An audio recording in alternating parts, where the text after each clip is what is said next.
So here's our system. Y equals negative 5x plus 22. Negative 4x plus 2y equals negative 12.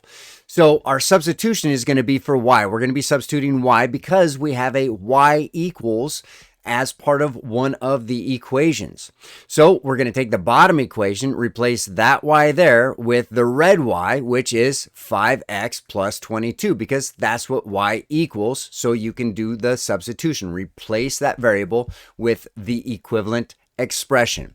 Distribute, add like terms, simplify, and then solve. Okay, so here we go. We're going to solve for x. We want to clean up the equation or simplify it. We're going to start with distributing. So the negative 4x just stays. We got 2 times negative 5 makes negative 10x.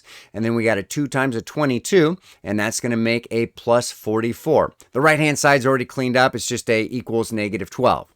Now we do have like terms on the left side, negative 4x's and negative 10x's. Added those up, and it's going to make negative 14x's. That's it for x terms. We only have one constant term. The plus 44 equals negative 12.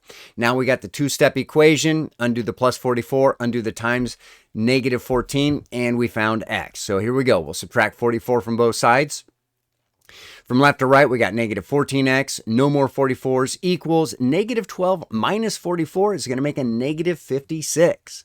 Now undo this x being multiplied by negative 14 with a divide by negative 14 to both sides. So now we have a 1x written right there. Negative divided by negative is positive.